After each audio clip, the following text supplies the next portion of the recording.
You ever get to the end of the year and just wonder, where did all that time go? We've all been there. Well, today, we're going to break down entrepreneur Jesse Itzler's really powerful 3-step system for designing and honestly dominating your year. The whole point is to make sure you have something incredible to show for it. And it all starts with one simple question. And this is the question Itzler asks that really cuts right to the heart of it. Are you playing life on defense? Think about it. Are you constantly just reacting to other people's requests, letting your calendar fill up with their priorities, or are you actually in control? And this lays it out perfectly. It's night and day, right? On defense, your time gets hijacked by everyone else. On offense, you are the one who dictates your time. So this entire system we're about to walk through is about flipping that script and learning how to play life on offense.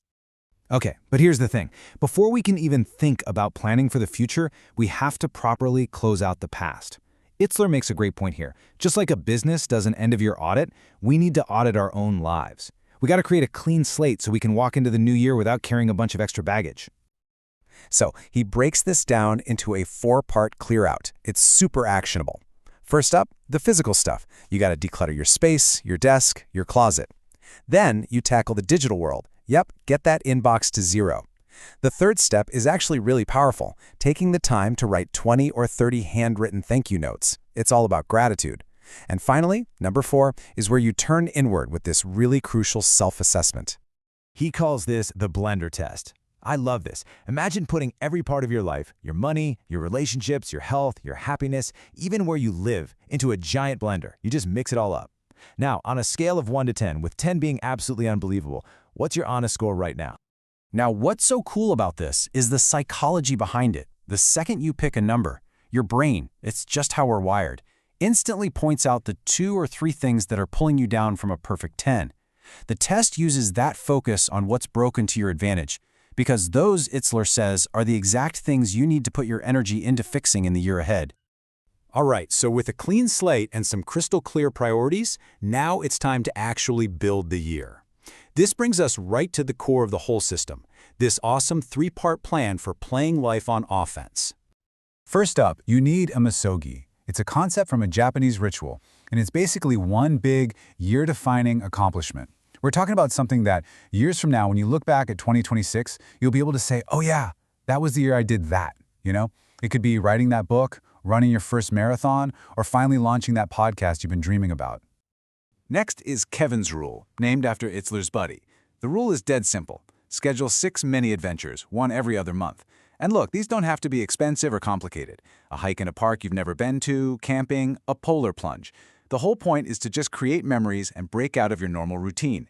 Think about it. Do this for 50 years, and that's 300 adventures you never would have had otherwise. And the third part of the plan is adding a winning habit each quarter. This is way better than some overwhelming New Year's resolution.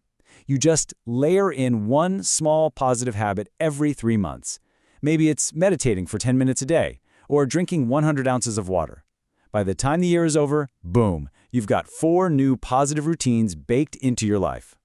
So when you put it all together, you get this simple, beautiful formula. This is the entire offensive strategy right here on one slide. One huge, life-defining accomplishment, 6 memorable mini-adventures, and 4 life-improving habits. That's it. That's the recipe for an unbelievable year. But of course, a plan is totally useless without execution, right? So this brings us to the final, and I'd argue maybe the most important step, the tool that Itzler uses to make sure all of this actually happens. The core philosophy here is a total game changer. You have to prioritize yourself first. Before you let a single work meeting or other people's requests fill up your calendar, you put your life on it first. Your misogi, your mini-adventures, your trips, birthdays, get them on the calendar before anything else can steal that time.